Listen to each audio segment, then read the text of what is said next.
Good morning students. आपण या टॉपिकचा अभ्यास करतो इनहेरिटन्स अँड व्हॅरिएशन. याच्यामध्ये आपण सुरुवात केली होती जेनेटिक्स, त्याच्यानंतर हेरिडिटी, व्हॅरिएशन. त्याच्यानंतर आपण पाहिलं होतं different terms or terminology used in study of genetics. त्याचबरोबर आपण मेंडेलचा अभ्यास केला, मेंडेलची बायोग्राफी पाहिली, मेंडेलनी काय काम केलं, मेंडेलनी कोणतं प्लांट मटेरियल वापरलं, त्या प्लांट मटेरियलचे कॅरेक्टर्स आपण पाहिले. त्याच्यानंतर मेंडेलनी केलेलं काम पाहिलं, जसं monohybrid cross, dihybrid cross, back cross, test cross. त्याच्यानंतर लॉज पाहिले आपण, law of dominance, law of segregation आणि लॉ ऑफ इंडिपेंडंट असॉर्टमेंट. हे जे काम होतं मेंडेलनी केलेलं त्याला आपण नाव दिलं होतं मेंडेलियन जेनेटिक्स, मेंडेलियन इनहेरिटन्स. आणि त्याच्यानंतर आपण डेव्हिएशन्स पाहिले. मेंडेलच्या नंतर अनेक शास्त्रज्ञांनी काम केलं आणि त्याच्यामध्ये त्यांना मेंडेलनी जे रेशो सांगितले होते त्याच्यापेक्षा वेगळे रेशो मिळाले, ज्याला आपण म्हणतो डेव्हिएशन्स फ्रॉम मेंडेलियन रेशोज, किंवा त्याला आपण दुसरं नाव दिलं post Mendelian inheritance or new Mendelism. आणि त्याच्यामध्ये आपण अभ्यास केला incomplete dominance, co dominance, multiple alleles आणि प्लिओट्रॉपी. ओके. त्याच्यानंतर आपण क्रोमोझोमचा अभ्यास केला. क्रोमोझोम म्हणजे काय असतात, कुठे असतात, त्याचं साईज काय असते, नंबर काय असतो आणि त्याची मॉर्फॉलॉजी आपण पाहिली. त्याचबरोबर आपण त्याचे टाईप्स पाहिले डिटेल, जसं की मेटासेंट्रिक क्रोमोझोम, सब मेटासेंट्रिक क्रोमोझोम, ॲक्रोसेंट्रिक क्रोमोझोम आणि टिलोसेंट्रिक क्रोमोझोम. त्याच्यानंतर आपण पाहिलं होतं, त्याच्यासोबतच पाहिलं होतं क्रोमोझोमल थेरी ऑफ इनहेरिटन्स. त्याच्यानंतर आपण अभ्यास केला लिंकेजचा. लिंकेज म्हणजे काय असतं, ओके, लिंकेज पाहिलं आपण. त्याच्यानंतर इनकम्प्लीट लिंकेज, कंप्लीट लिंकेज, त्याच्यानंतर सेक्स लिंकेज. ओके. सेक्स लिंकेजमध्ये पुन्हा इनकम्प्लीट लिंकेज आणि कंप्लीट लिंकेज याचा आपण अभ्यास केला. ओके. तर आपल्याला अभ्यास करायचा आहे ॲटोझोमल इनहेरिटन्स. कशाचा अभ्यास करायचा आहे? ॲटोझोमल इनहेरिटन्स. जसं आपल्याला माहिती आहे 11वीमध्ये आपण काही ठिकाणी अभ्यास केला, ज्या ऑर्गॅनिझममध्ये सेक्शुअल रिप्रोडक्शन होतं तशा ऑर्गॅनिझमचा किंवा इतरही ऑर्गॅनिझमचा आपण जर विचार केला तर ऑर्गॅनिझममध्ये दोन प्रकारच्या सेल असतात, हॅप्लॉइड सेल आणि डिप्लॉइड सेल, किंवा बॉडी सेल्स आणि सेक्स सेल्स. ओके. याच्या बॉडी सेल्स असतात, बॉडी सेल किंवा सोमॅटिक सेल. या सोमॅटिक सेलमधून जे इनहेरिटन्स होतं त्याला आपण ॲटोझोमल इनहेरिटन्स असं म्हणतो. जर आपण ह्युमन बिईंगचा विचार केला तर ह्युमन बिईंगमध्ये जी क्रोमोझोमची संख्या आहे 2n, तर ती किती असते? किती असते? ती असते 46. याचा अर्थ काय असतात? 23 पेअर्स ऑफ क्रोमोझोम्स. या 23 पेअर्स पैकी 22 पेअर्स कसे असतात? ॲटोझोम्स असतात किंवा सोमॅटिक क्रोमोझोम्स असतात, जे बॉडी कॅरेक्टर कंट्रोल करतात. आणि राहिलेला जो एक पेअर आहे, वन पेअर, त्याला काय म्हणायचं? ॲटोझोम, किंवा याला आपण काय म्हणतो? Sex chromosomes. Sex chromosomes, autosomes and sex chromosomes or allosomes. लक्षात येते? ह्युमन बिईंगमध्ये 46 क्रोमोझोम्स आहेत. याचा अर्थ 23 जोड्या आहेत, क्रोमोझोमच्या 23 जोड्या आहेत. त्यापैकी 22 जोड्या कशा आहेत? ॲटोझोम्स आहेत आणि एक जोडी कशी आहे? ॲलोझोम आहे किंवा सेक्स क्रोमोझोम्स आहेत. ओके. तर हे जे ॲटोझोम्स आहेत, सोमॅटिक क्रोमोझोम्स आहेत, बॉडी कॅरेक्टर कंट्रोल करणारे जे क्रोमोझोम्स आहेत, त्याच्यामधून जे इनहेरिटन्स होतं त्याला काय म्हणायचं? Autosome linked inheritance. Autosome linked inheritance. Okay. किंवा autosomal inheritance. Autosome linked trait जे आहेत, जे हे ऑटोझोम्स कंट्रोल करतात, त्याला म्हणायचं ऑटोझोमल इनहेरिटन्स. या ऑटोझोमल इनहेरिटन्स मध्ये पुन्हा जसं आपण मेंटल मध्ये पाहिलं होतं तसं आहे डॉमिनंट जीन आणि रिसेसिव्ह जीन, या दोन्ही जीनचा इफेक्ट आपल्याला याच्यामध्ये दिसतो. आपल्याला या ठिकाणी दोन एक्झाम्पल्स बघायचे. पहिलं एक्झाम्पल आहे विडोज पीक. तर विडोज पीक म्हणजे काय लक्षात घ्या. It is the present of prominent V shaped hair line on forehead. समजा जर आपण आपला असा चेहरा काढला ह्युमन बीइंगचा,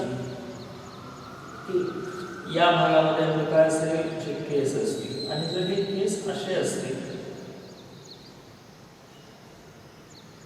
असं जर असेल तर याला म्हणायचं विडोज पीक.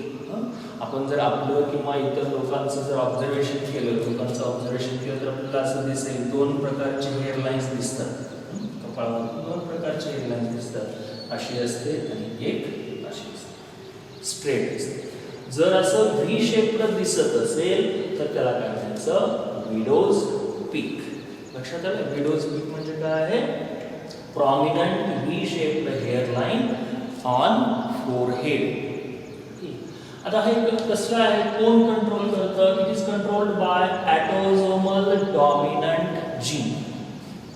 आपण सांगितलं दोन जीन असतील, डॉमिनंट आणि रिसेसिव्ह. विडोज पीक कशामुळे आहे, ऑटोझोमल डॉमिनंट जीन. आता हा जीन किंवा ही कंडिशन, विडोज पीक ही कंडिशन दोन कंडिशन मध्ये दिसते. कोणत्या? Homozygous dominant as well as heterozygous. homozygous dominant as well as heterozygous. याच्यासाठी जो जीन आहे, हे कॅरेक्टर कंट्रोल करणारा जो जीन आहे, ते आपण W मध्ये रिप्रेझेंट केले. दोन्ही जर अलील्स हे डॉमिनंट असतील, जे होमोझायगस डॉमिनंट कंडिशन असेल तरी आपल्याला विडोज पीक दिसू शकतो. आणि जर हेटेरोझायगस कंडिशन असेल म्हणजे कॅपिटल W स्मॉल w, तरी सुद्धा आपल्याला विडोज पीक दिसू शकतो. याचा अर्थ विडोज पीक कधी दिसणार नाही, ज्यावेळेस अशी कंडिशन असेल, होमोझायगस रिसेसिव्ह कंडिशन असेल. अशी जर कंडिशन असेल, होमोझायगस रिसेसिव्ह कंडिशन असेल, तर त्यावेळेस अशी असेल हेअर लाईन, स्ट्रेट असेल. आता ह्याचं ज्यावेळेस इनहेरिटन्स होतं, त्यावेळेस हे इनहेरिटन्स होत असताना मेल आणि फिमेल मध्ये इनहेरिटन्स होत असताना त्याचे इक्वल चान्सेस आपल्याला दिसतात. ओके, हे आहे विडोज पीक. आणि दुसरं आहे फिनाइल कीटोन्युरिया. फिनाइल कीटोन्युरिया. ओके, तर हे काय आहे phenyl कीटोन्युरिया? It is an inborn metabolic disorder. काय आहे? Inborn metabolic disorder. म्हणजे जन्मजात आपल्याला काय दिसतं, ही डिसऑर्डर दिसते, एक व्याधी दिसते. आणि कशी आहे ही? मेटाबॉलिक डिसऑर्डर आहे. आपल्या ज्या बायोकेमिकल रिॲक्शन्स होतात त्याच्यामध्ये जर एखादी डिसऑर्डर असेल तर त्याला म्हणायचं metabolic disorder, inborn metabolic disorder. आता हे डिसऑर्डर कशामुळे आहे? It is due to recessive autosomal gene. इथं आपण काय सांगितलं होतं, इथं कसला जीन आहे? डॉमिनंट जीन आहे. इथं कसं आहे? रेसेसिव्ह आहे. Phenylketonuria is due to recessive autosomal gene. or it is also termed as recessive autosomal inheritance. हे कसं होतं? Dominant autosomal inheritance. हे कसं आहे? Recessive autosomal inheritance. It is due to recessive autosomal gene. आणि ही condition कधी दिसते? फक्त आणि फक्त होमोझायगस कंडिशन. कोणत्या कंडिशन मध्ये? Homozygous condition. ठीक आहे. तर आता याचं काम काय आहे, कसं होतं ते आपल्या लक्षात ठेवायचं. एक एन्झाईम आहे, एन्झाईमचं नाव आहे फिनाइल ॲलॅनाइन हायड्रोलेज. कोणतं एन्झाईम? फिनाइल ॲलॅनाइन हायड्रोलेज. ज्यावेळेस ही अशी कंडिशन असते, ज्यावेळेस हे जीन होमोझायगस कंडिशन मध्ये असतात त्यावेळेस काय होतं, फिनाइल अॅलेनाइन हायड्रोलेज नावाचं एन्झाईम तयार होत नाही. ठीक आहे, पुन्हा एकदा लक्षात घ्या. ही कसली डिसऑर्डर आहे, मेटाबॉलिक डिसऑर्डर आहे. त्याच्यानंतर जीन कसं आहे, रेसेसिव्ह ऑटोझोमल जीन आहे, बरोबर. रेसेसिव्ह ऑटोझोमल जीन कोणत्या कंडिशन मध्ये हे दिसतं, होमोझायगस कंडिशन मध्ये. आता हा जीन जर होमोझायगस कंडिशन मध्ये असेल तर तो कसा, रेसेसिव्ह होमोझायगस कंडिशन मध्ये असेल तर काय होतं, फिनाइल अॅलेनाइन हायड्रोलेज एन्झाईम तयार होत नाही. आता हे एन्झाईम तयार नाही झालं तर काय इफेक्ट होतो, हा महत्त्वाचा पॉईंट आहे. तर हे जर एन्झाईम तयार होत असेल तर काय होत असतं, फिनाइल अॅलेनाइनचं कन्व्हर्जन कशामध्ये होतं, टायरोसिन मध्ये होतं. Okay, phenylalanine get converted into tyrosine in presence of phenylalanine hydrolase enzyme. जर हे एन्झाईम नसेल तर काय होईल, फिनाइल अॅलेनाइनचं कन्व्हर्जन टायरोसिन मध्ये होणार नाही.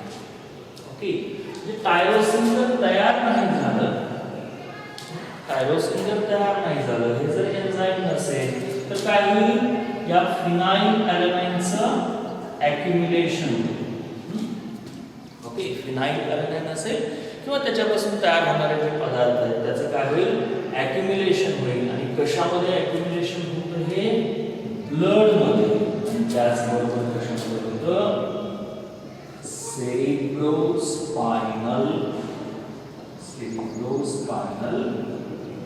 फ्लुइड याच्यामध्ये आपल्याला काय दिसतं, याचं ॲक्युम्युलेशन होतं रक्तामध्ये.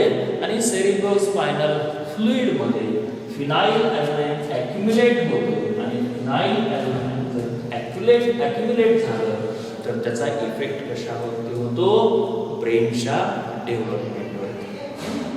म्हणजे ब्रेनची डेव्हलपमेंट व्यवस्थित होणार नाही. आणि ब्रेन जर व्यवस्थित डेव्हलप नाही झाला तर काय होतं, मेंटल रिटार्डेशन होतं. आपली मानसिकता बिघडते त्या इंडिव्हिज्युअलची, मेंटल रिटार्डेशन होतं. आणि त्याचबरोबर त्या इंडिव्हिज्युअलच्या शरीरामध्ये फिनाइल अॅलेनाइन जास्त साठल्यामुळं ते फिनाइल अॅलेनाइन काय होतं, it is excreted in urine. Urine मार्फत ते शरीराच्या बाहेर टाकलं जातं, युरिन मधून ते बाहेर टाकलं जातं. म्हणून त्याला काय नाव दिलेलं आहे, फिनाइल कीटोन्युरिया. ओके, काय पाहिलं आपण, ऑटोझोमल इनहेरिटन्स म्हणजे काय असतं. त्या ऑटोझोमल इनहेरिटन्स मधले दोन एक्झाम्पल पाहिले, एक विडोज पीक आणि दुसरा फिनाइल कीटोन्युरिया. थँक्यू.